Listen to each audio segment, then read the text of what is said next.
ओह God, यहाँ तो पूरा श्रिंक भरा पड़ा है गंदे बर्तनों से। सब बर्तन जूठे पड़े हैं। अब मैं खाना कैसे बनाऊं? ये मेरी देवरानी दिव्या भी ना एक नंबर की आलसी है। सुबह जब शीला बर्तन धोकर जाती है तब तो सबके लिए नाश्ता बना लेती है, लेकिन जब शाम को यहाँ बर्तनों का पहाड़ इकट्ठा होता है तो वो महारानी अपने कमरे में चूहे की तरह डूबकर बैठ जाती है। अभी बताती हूँ मैं इसे। दिव्या, अरे ओ दिव्या, कहाँ है? क्या हुआ जेठानी जी? मुझे बिग बॉस देखना है। अरे मुझे यहाँ सबके लिए रात का खाना बनाना है, लेकिन यहाँ तो बर्तनों का ढेर लगा हुआ है और तू महारानी है कि जिसे अपना बिग बॉस देखना है। चल पहले जल्दी से सारे बर्तन धो। हैं? क्या मैं बर्तन धो? ना बाबा ना, मैंने आज ही मैनिक्योर करवाया है, फिर उसके पैसे वेस्ट चले जाएंगे। ये तो तेरा हर हफ्ते का बहाना है। जब जानती है कि घर के कामकाज में खराब होना है तो क्यों बेकार पैसे फूक कर आती है। चल अब बर्तन धो, मुझे खाना बनाने में देर हो रही है। एक बार कह दिया ना नहीं धोऊंगी, आप धो लो, मैं खाना बना लेती हूँ। इसी तरह दोनों एक दूसरे पर बर्तन धोने का काम टाले जा रही थी। उधर बाहर डाइनिंग टेबल पर बैठे घर वाले खाने का वेट कर रहे थे। हे राम, खाना कहाँ रह गया? मेरे पेट में तो चूहे कूद रहे हैं, लेकिन ये रसोई से आवाज कैसी आ रही है? माँ लगता है दोनों फिर से शुरू हो गई। धत तेरी की, फिर तो मिल गया हमें आज भी खाना। अनुज बेटा ऐसा कर, तू बाहर से ही खाना मंगवा ले। एक दिन इन दोनों बिल्लियों की लड़ाई में भूख के मारे ही मैं परलोक न सिधार जाऊं। हाँ भी ऑर्डर कर देता हूँ माँ, वैसे भी हमारे पास और चारा भी क्या है।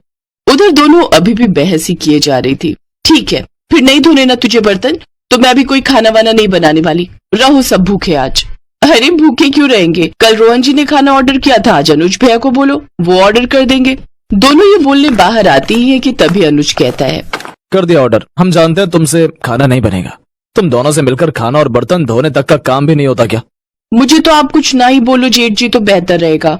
मैंने सुबह का खाना और दोपहर का खाना बनाकर अपना काम पूरा कर लिया था। सिर्फ रोटियां सेकने को दोपहर का खाना बनाना नहीं कहते। हाँ, अब जो भी हो, काम तो हुआ था ना। बस करो, दोनों रिकॉर्डर की तरह शुरू होती हो तो बचती ही रहती हो।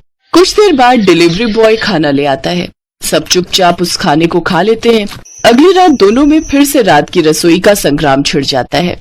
तभी पड़ोस की कमला आंटी वहाँ आती है। ये ले रश्मि, आज अपनी बेटी के यहाँ गई थी। उसके बेटे का मुंडन था ना, तो वहीं भंडारा था। सोचा तुम्हारे लिए प्रसाद लेती चलूं।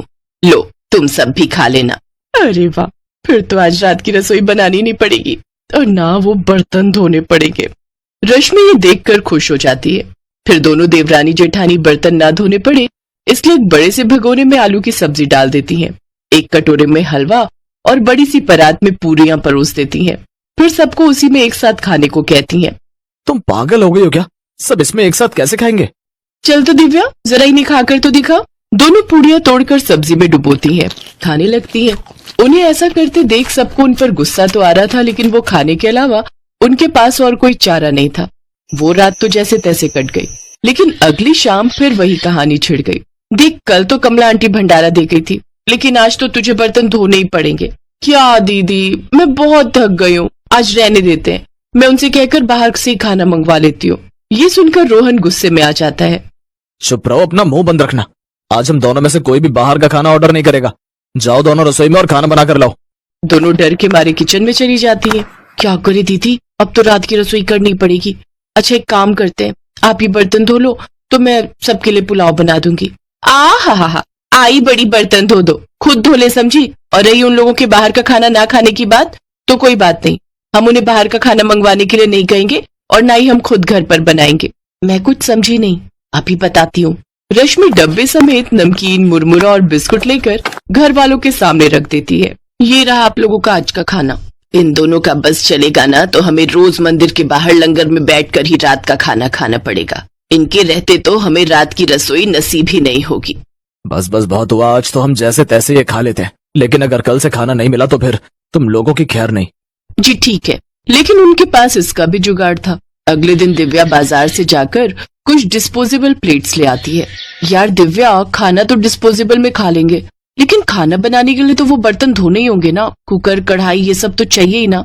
फिकर नॉट, ये देखो 2 मिनट में बनने वाली मैगी, अब हम सब यही बनाएंगे।